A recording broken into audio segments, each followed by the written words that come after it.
Olá, eu sou Adriana Cardoso Batista Albuquerque, sou ginecologista e obstetra do Hospital Universitário da Universidade Federal de Sergipe. Gostaria de agradecer a nossa audiência nos mais diversos municípios do nosso estado e falar um pouquinho de prevenção de câncer do colo do útero para a unidade básica. É extremamente fundamental, já que é um dos tipos de câncer preveníveis e onde a unidade básica tem fundamental papel.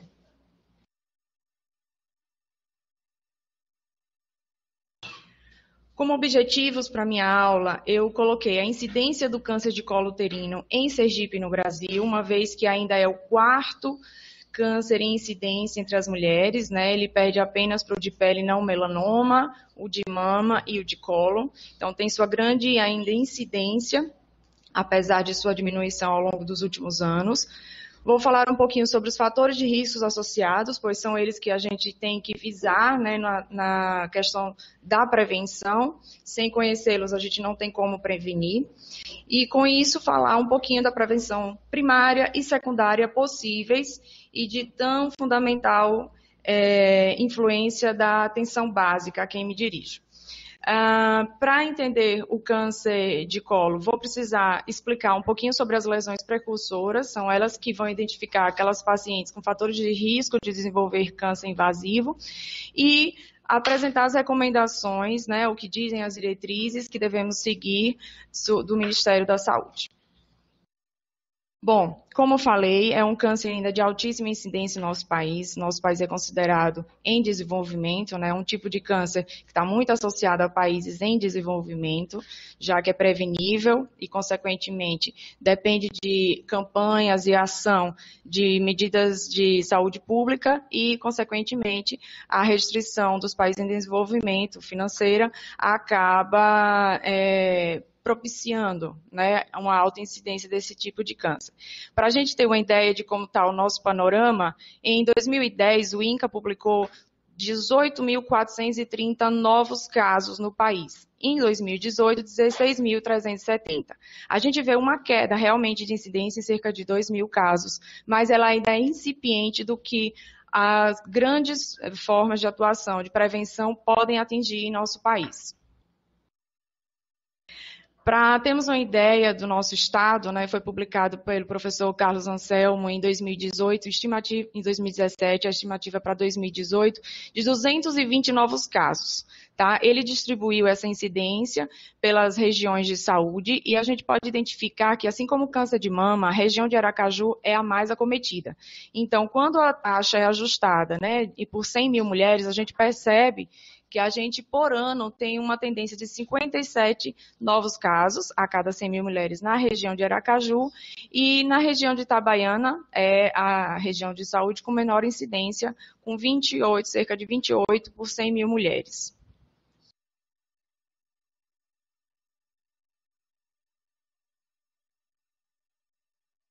Bom, sem conhecer os fatores de risco, a gente não tem como prevenir, né? 99% dos cânceres de colo uterino, eles têm identificado a presença do HPV em um dos seus tipos oncogênicos, né? A gente sabe que existem mais de 100 subtipos, né? 100 tipos de HPV, e os tipos oncogênicos vão estar presentes em 99% dos cânceres de colo. Então, é inegável que a infecção pelo HPV, né? A persistência do HPV no colo do útero, irá ser determinante como fator de risco para o desenvolvimento do câncer de colo. Consequentemente, o início precoce da atividade sexual, múltiplos parceiros, promiscuidade, alta paridade, imunossupressão, tabagismo, tudo que vá fazer essa paciente permanecer mais tempo com a infecção pelo vírus, né, seja por questões da imunidade ou pela alta chance de adquirir com essa multiparidade, né, com múltiplos parceiros, vai fazer com que essa paciente seja de risco para o desenvolvimento do câncer. O papilomavírus humano é um vírus, na sua maior parte sexualmente transmissível, uma vez que ele tem outras vias de transmissão, né, a neonatal, por pinças, luvas, roupas, equipamentos, mas prioritariamente é um vírus sexualmente transmissível. 80% das pessoas que têm atividade sexual adquirem ao longo da vida, então ele é muito prevalente na população, não só dos países em desenvolvimento, mas na população mundial também. Existem mais de 100 tipos, como já falamos. Normalmente não causa sintomas, tá? 80% dessas pacientes vão ser assintomáticas ao longo da vida. Quando se manifesta de maneira mais visível, né, com as famosas verrugas, a condilomatose exteriorizada, né, muitas vezes na vulva, causa desconforto, mas são lesões internas com que a gente mais se preocupa. É muito mais comum a gente ver uma lesão precursora de câncer em vagina e colo do útero do que associada a essas verrugas externamente visíveis. E é onde é o nosso foco de rastreamento e prevenção. Outras vias de transmissão, como ditas, são menos comuns, mas também precisam ser entendidas no sentido de prevenção. E aí a gente dividindo em prevenção primária e secundária, para entender como a assistência primária pode atuar, a gente vê a vacinação, né, a entrada da vacina quadrivalente contra HPV no Plano Nacional de Imunização foi fundamental, né? Ela aconteceu desde 2014, foi ampliada em 2017 e ela tem grandes perspectivas, né? Quando a gente avalia os estudos feitos em países que já fazem uso da vacina há mais de 10 anos, de diminuir substancialmente a incidência do câncer, né? Uma vez que ela abrange os 4 principais tipos de vírus, né, o 6, o 11, o 16 e o 18, e dentre eles o 16 e o 18, que tem responsabilidade em 70% dos cânceres de colo. Então, a vacinação hoje é uma das principais frentes de prevenção do câncer de colo uterino. O uso de camisinha sempre vai continuar, né, apesar da gente saber da baixa adesão da população, sempre vai continuar precisando de campanhas, de ações em cima da divulgação, para que diminuindo a chance de contato, né, com a multiparidade, por exemplo, a gente consiga aí sim uma prevenção primária inicial, né, antes mesmo da paciente se contaminar. Prevenção secundária, a gente vai ter os exames de citologia e de histologia, que é aí onde a gente vai identificar as lesões precursoras que podem ser tratadas, né, e assim evitar a evolução para o câncer de colo.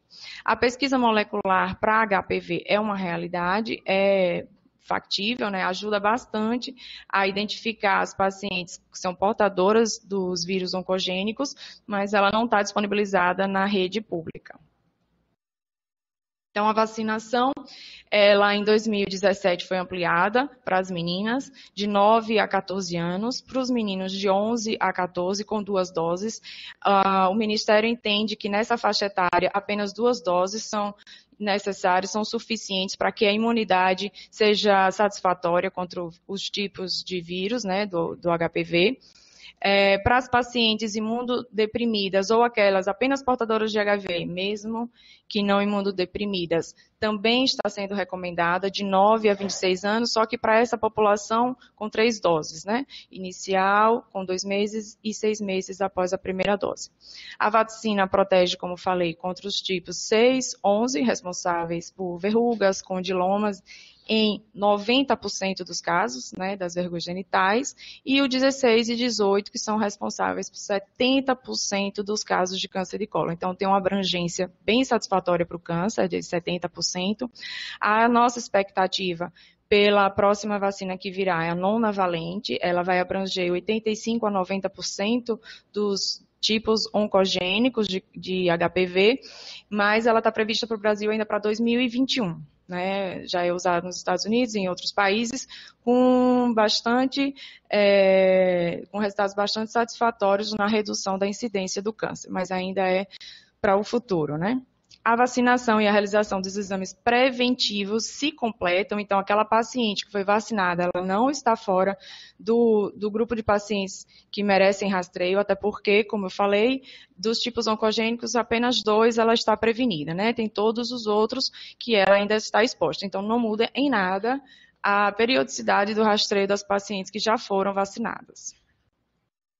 Então, só para relembrar aqui, como que o nosso colo do útero, ele é distribuído em termos de epitélio, né, de células, e que é tão importante saber, conhecer, para poder identificar como fazer essa coleta, como fazer esse rastreio, né, no sentido de manter um rastreamento mais eficaz, né.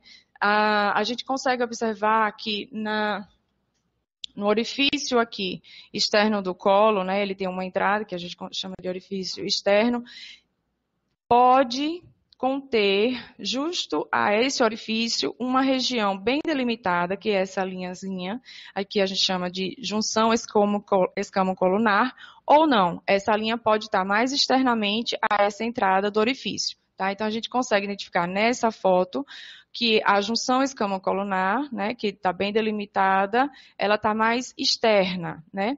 E por que eu estou destacando tanto essa linha? É quase que 100%, né, uma frequência muito alta da incidência do câncer ser nessa região. Então, quando a gente olha para um colo do útero na unidade básica e vai fazer a coleta de material citológico para avaliação desse colo, ela vai ter uma amostragem satisfatória se essas células forem contempladas. Tá? Então, aqui está muito tranquilo, está bem exposto, a gente consegue passar a espátula, né, de Aedes de maneira fácil, satisfatória para pegar a amostragem dessa região, mas a gente tem que lembrar que tem pacientes que essa linhazinha ela é um pouco mais interna e que a gente precisa realmente se preocupar de ter amostras dessa região, uma vez que quase na totalidade dos casos de câncer de colo são iniciados e acometem essas regiões, tá? Que chamamos de zona de transformação, né? E é nela que a gente vai focar. Então, só para a gente revisar um pouquinho, o HPV, ele entra através de microlesões, né, no epitélio da nossa mucosa vulvar, vaginal ou do colo. Então, aqui está representado as células do colo, né, e penetrando, ele vai até a lâmina basal, até a camada basal, e geralmente na maioria das vezes, é nessa camada que a infecção acontece, a multiplicação celular e do vírus, né, que acontece junto com a multiplicação celular, se estabelece. Ao longo do tempo, se essa multiplicação celular propicia a multiplicação viral e esse vírus se propaga de maneira mais acentuada, ele acaba atingindo camadas mais superiores, podendo chegar a ser chamada de neoplasia intracervical tipo 2 ou 3, a depender da ascensão dessas células acometidas pela infecção. Se acontecer dessa lâmina basal, dessa membrana, ela ser rompida por essas células multiplicadoras, a gente vai ter a malignidade acontecendo. Essas células, elas conseguem fazer isso só se elas forem células atipicamente carcinogênicas, né? Elas conseguem penetrar e se tornar um carcinoma escamoso invasivo. Então, o nome explica bastante a questão da entrada dessas células pela camada basal e invasão de outros tecidos mais internos.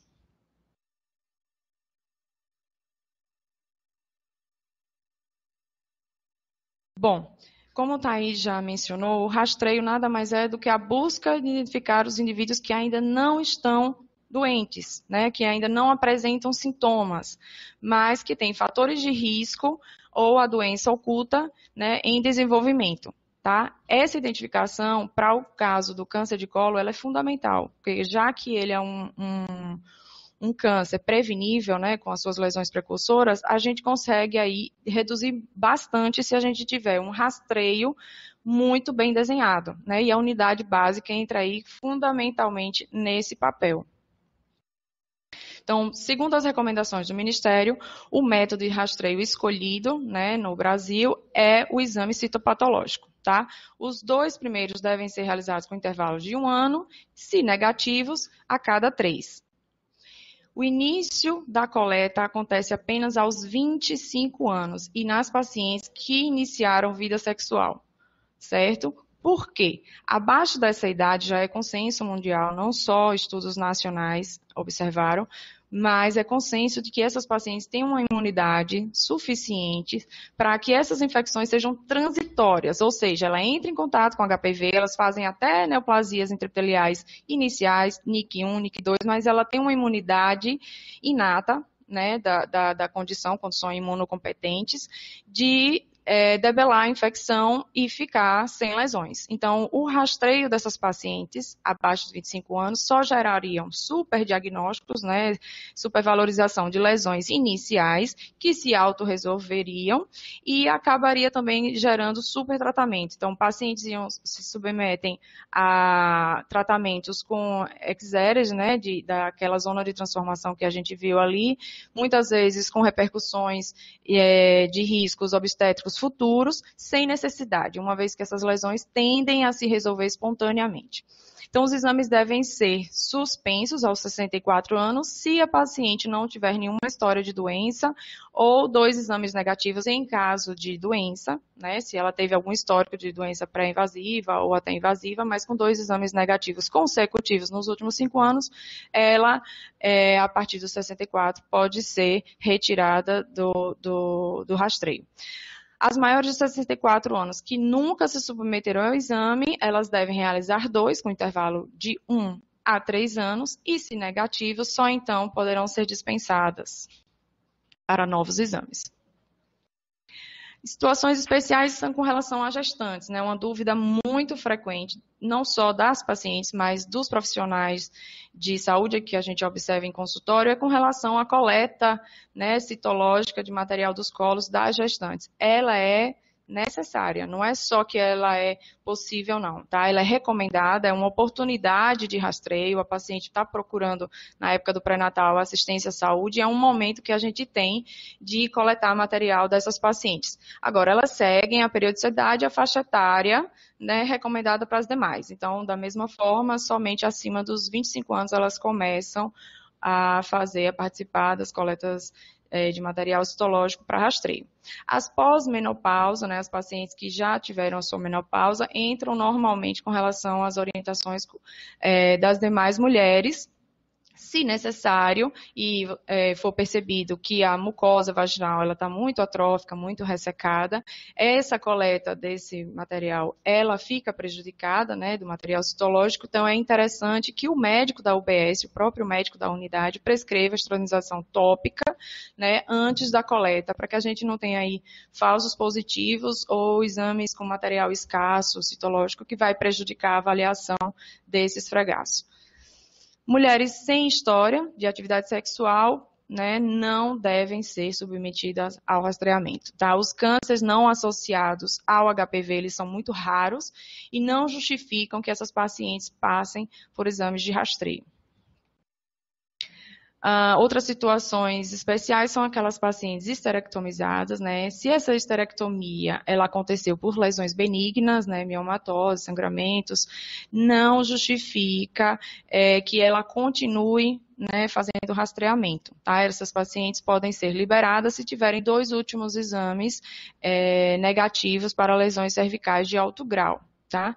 Agora, naqueles casos em que houve a esterectomia por lesão precursora ou câncer do colo, né, essas pacientes precisam ser acompanhadas de acordo com a lesão tratada. Então, se a lesão foi tratada para câncer, se a cirurgia aconteceu por um câncer, inicialmente a cada 3 meses, depois a cada 6, e aí depois anualmente até completar 5 anos, e se por lesões precursoras, inicialmente a cada 6 meses, depois anual até completar 3, para então ela ser liberada do rastreio. Eu quero frisar aqui que esse tipo de conduta dessas pacientes, por exemplo, esterectomizadas por lesões precursoras, por lesões malignas, ou pacientes que passaram por tratamento na assistência secundária, elas precisam serem referenciadas para a citologia na unidade básica com relatório, tá? Então, vocês não precisam se ater apenas às diretrizes, né? O médico ginecologista que tratou essa paciente ou o oncologista que tratou na unidade terciária, ele precisa referenciar referenciar de volta formalmente essa paciente com um relatório falando não só do diagnóstico e do tratamento, mas do segmento, como ele deve acontecer ao longo dos próximos anos.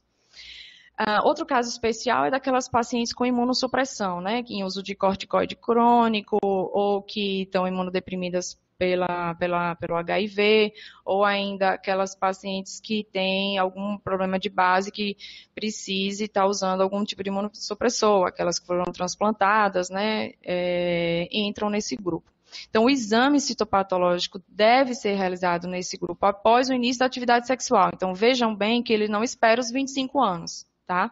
É um grupo de altíssimo risco, né? A gente sabe que as pacientes imunodeprimidas, elas têm uma prevalência do HPV mais prolongada e, consequentemente, maior chance de fazer lesões invasivas. Então, iniciou a vida sexual, ela já começa com intervalo semestral, tá? Ela faz 2 exames, né? Faz um 6 meses depois e outro no primeiro ano, e, se normais, passa para um segmento anual. E esse segmento vai ser anual, tá? Não trienal, como as pacientes da população geral, anual, até que o fator de imunossupressão se resolva, tá? Então, por exemplo, uma paciente HIV positiva, com CD4 abaixo de 200, né? Imunossuprimida. Priorizar, óbvio, a correção dos níveis de CD4 dela e fazer essa citologia a cada 6 meses, tá? Identificou 2 exames negativos, passa a ser anual. Enquanto esse CD4 dela não melhorar, ela continua anualmente fazendo a citologia na unidade básica. Adequabilidade da amostra, fundamental. Assim como eu mostrei lá no colo do útero, não adianta a gente coletar às cegas, de qualquer maneira, o colo, a citologia do colo, tá? A gente precisa entender aquela região, aquela linhazinha, né, da junção escomocolunar, como o nosso alvo mesmo. É dali que vão sair as células metaplásicas, as células glandulares e as células, né, estratificadas, cervicais, que a gente tanto quer ver, né? É definida como satisfatória ou insatisfatória. Tá? Então, satisfatória é quando a gente consegue os 3 tipos celulares, certo? O escamoso, o glandular e o de transição metaplásico da zona de transformação. Então, o cuidado de coletar todas essas regiões com a espátula de Ares e a escova adequada, como eu vou mostrar no slide seguinte, é fundamental para a gente ter uma boa amostra, uma boa adequabilidade. Uma questão muito comum que acontece com os pacientes na pós-menopausa é a falta celular, né? A pouca quantidade de células na amostra quando essas pacientes não passam por estrogenização tópica prévia à coleta. Então, é importante atentar para essas pacientes, pedir que o médico, né, da unidade básica prescreva o estrogênio tópico, para que depois de 21 dias ela suspenda e consiga uma amostra satisfatória para não termos amostras insuficientes e a paciente tenha que retornar 6 a 12 meses após correção da problemática para coletar novamente material. Então, como eu falei, então, tem aqui um exemplo de uma espátula de aire e a escovinha, né, que são fundamentais para a coleta adequada. Na lâmina aqui, a gente consegue ver que precisa fazer do lado esquerdo a amostragem da parte escamosa, né, da parte externa, que a gente faz em volta ali da JEC. E na parte do lado direito, né, na vertical, a amostragem da parte glandular, da parte interna, tá? Mesmo que a paciente esteja exposta, como naquele colo que a gente colocou, a parte mais interna, é interessante que a escovinha, ela penetre mesmo no canal, para que a gente tenha uma amostragem mais superior desse canal, tá? Já que é uma região que a gente se preocupa bastante pela alta incidência. Esfregaços normais, somente com células escamosas, em mulheres com colo do útero, devem ser repetidos com intervalos de 1 ano. Tá? Então, não ficar satisfeito e liberar para trienal essa paciente. Não precisa repetir imediatamente, tá? Mas após 1 ano, ela precisa fazer uma nova coleta e só depois de 2 exames consecutivos normais, anuais, é que ela vai poder ser liberada para o esquema trienal. E o que é que a gente pode encontrar na unidade básica de laudo citológico, né? Que é neles que a gente precisa entender para poder saber referenciar, para poder cuidar dessa paciente. Ele pode vir completamente normal, negativo para malignidade, e aí o rastreio é normal. Ele pode ser inflamatório, né, se tiver algum agente físico, como pacientes que passaram por radioterapia, né, químicos, pacientes que passaram por cauterizações, né, por ácidos, por bactérias, né, que colonizem, que estejam fazendo colpite, inflamação desse colo, por fungos também, protozoários e pelo próprio vírus HPV, que ainda não chegou a causar neoplasias, né, displasias, mas já está ali inflamando com a sua infecção o colo do útero. Pode vir também um resultado indeterminado, né, são aquelas células atípicas, podem ser escamosas ou glandulares, mas de significado indeterminado para baixo ou alto grau, né, as que são ASC-H e AGC-H, elas não conseguem excluir a possibilidade de lesões de alto grau, tá, e nelas a gente vai ver como proceder. Pode vir já resultados neoplásicos, como antigamente intitulávamos, né, neoplasia intraepiteliais cervicais de grau 1, 2 ou 3, tá, como a gente viu no esquema, a depender da camada, né, e do quão essa célula está comprometida pelo HPV, ela vai ser estratificado, e de malignidade, já como carcinoma, adenocarcinoma, né, adenoscamoso, in situ, ou já invasores. Então, hoje, né, com a nova classificação de Bethesda, essas classificações foram, vamos dizer, simplificadas. Então, todas as que eram NIC1, lesões iniciais, são chamadas hoje de baixo grau. As NIC2 e 3, elas demonstraram um comportamento muito parecido com o carcinoma in situ.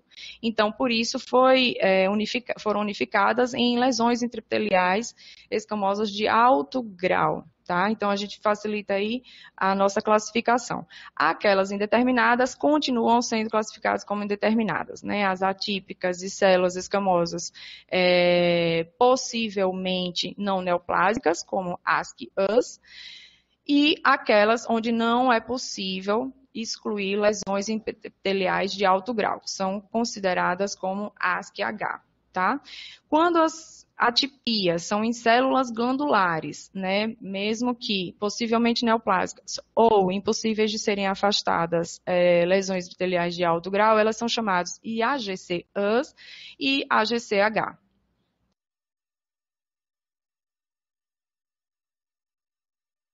E o que seriam os resultados citológicos considerados normais, né, ou que têm alterações benignas e queixas? Como conduzir, já que a gente recebeu esse resultado?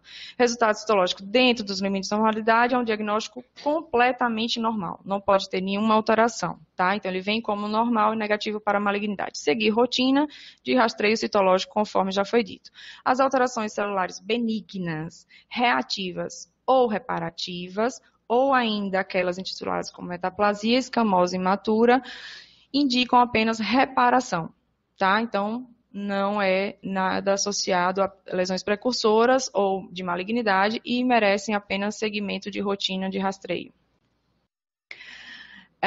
Quando da presença de inflamações sem identificação do agente, se a paciente não tiver queixa de corrimento ou conteúdo vaginal alterado, deverá ser conduzida conforme diretriz para o tratamento de corrimento genital, caso tenha queixa. Se ela não apresentar queixa, não é preciso nenhuma conduta, tá? Ela não precisa ser referenciada à unidade secundária, não precisa de tratamento, apenas com queixas ou alterações visíveis de colpite na avaliação do colo.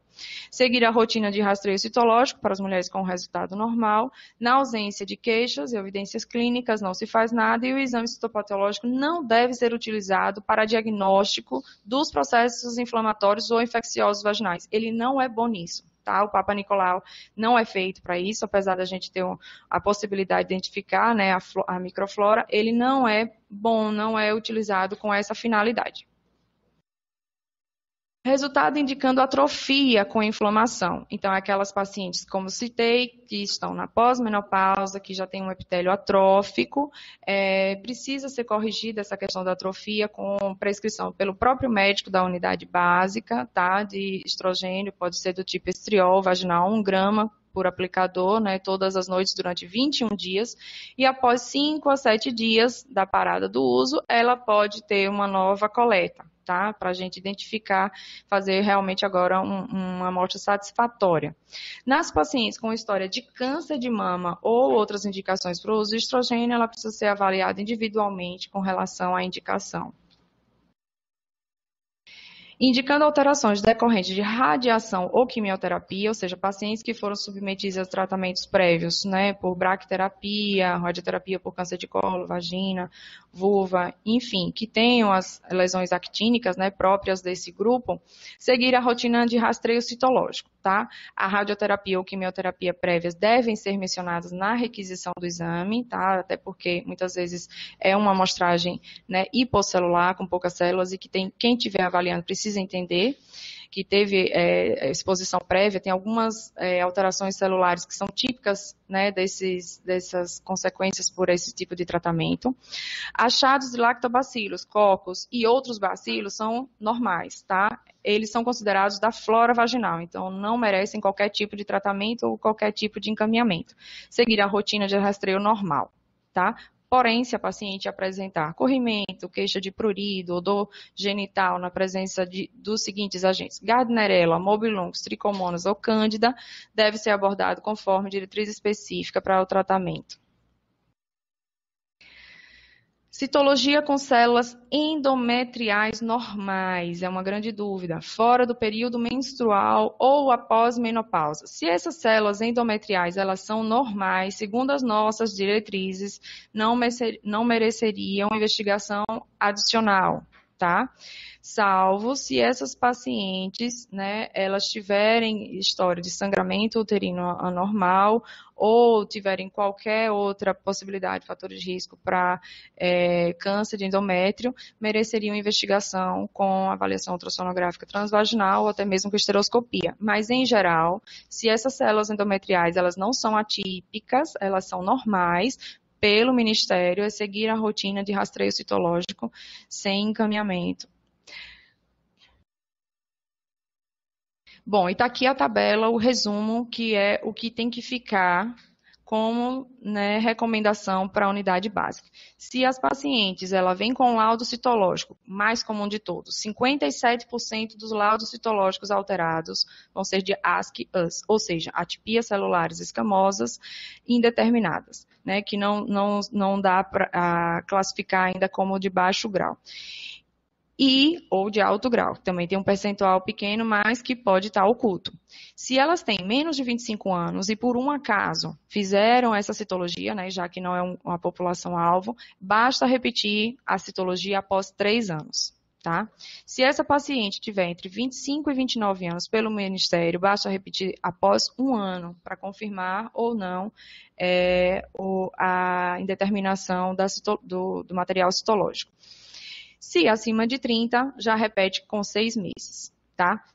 Volto a frisar, se essas pacientes tiverem alguma história de colpite, né, ou se as que estão acima de 30 anos já tiverem na pós-menopausa e tiverem uma atrofia que possam estar justificando esse resultado das ASCIAS, antes de repetir essa citologia, é importante que ela seja tratada para essas alterações, né, para evitar novos resultados indeterminados. Se o resultado citológico vem como células indeterminadas, atipias de células escamosas indeterminadas, sem a possibilidade de afastar lesões de alto grau, precisa referenciar essa paciente para atenção secundária, tá? Para o especialista. Se essa indeterminação também é de células glandulares, merece colposcopia e essa paciente precisa ser referenciada. Células atípicas indefinidas, ou seja, nem glandulares, nem cervicais, nem escamosas, na verdade, elas também merecem colposcopia e referenciamento para a unidade secundária. As lesões de baixo grau, daquelas pacientes que, porventura, tenham coletado material abaixo dos 25 anos, merecem repetir citologia apenas após 3 anos. E após essa repetição, se ela ainda tiver menos de 25 anos, basta que ela retorne para rastreamento após os 25. Tá? Ela não justifica estar repetindo essa citologia. Se tiver acima de 25 anos, repetir citologia após 6 meses. As pacientes que apresentarem laudos com lesões de alto grau, que já venham com carcinoma escamoso invasor, ou adenocarcinoma in situ, ou mais ainda, invasor, por motivos, né, ainda mais importantes, merecem ser referenciadas para a colposcopia na unidade secundária. Então, a colposcopia nada mais é do que a ampliação, né, com lentes de aumento dos tecidos da vulva, da vagina e do colo do útero, né, são utilizados alguns líquidos, né, o Lugol e o ácido acético, para que lesões ocultas sejam mais facilmente visibilizadas e que aquelas regiões mais suspeitas sejam alvo de biópsias, né, e de tratamentos, tá? O segmento dessas pacientes na identificação colposcópica do local, né, foi visto um local suspeito, é realizada a biópsia, a depender desse resultado, se negativo, o médico da atenção secundária pode referenciar ela de volta para a UBS com esse laudo que eu citei, né, explicando o diagnóstico, o tratamento ou não necessidade de tratamento e retorno com o segmento que deve ser realizado na unidade básica. Nas pacientes que foram encontradas lesões já de alto grau e que precisaram de excisão da zona de transformação, né, daquela região que a gente viu ali, que é onde a quase totalidade das lesões de alto grau e invasivas acometem, precisam ter o seu segmento inicial na unidade, na assistência secundária, mas assim que elas puderem, né, ou tiverem a necessidade de retornarem para a assistência básica para coleta citológica apenas, serão referenciadas. O segmento oncológico ele é feito na atenção terciária, então esse médico, esse ginecologista também faz esse tipo de referência quando identificadas lesões invasivas, e o retorno da paciente ao segmento da UBS é que eu volto a refrisar. Precisa estar muito bem estabelecido, né? Esse fluxo de retorno precisa estar muito bem entendido, porque essas pacientes, muitas vezes, elas não voltam para o esquema trienal, né? Muitas delas passam os 2 anos, se as lesões foram realmente importantes, fazendo citologia e colposcopia, muitas vezes, de 6 em 6 meses, se foi cancerígeno, de 3 em 3 meses, e só depois, então, ela passa a ser anual. Então, precisa ter um entendimento como será o segmento dessa paciente e ele precisa ser sinalizado pelo especialista. Aqui estão as minhas referências, agradeço a todos.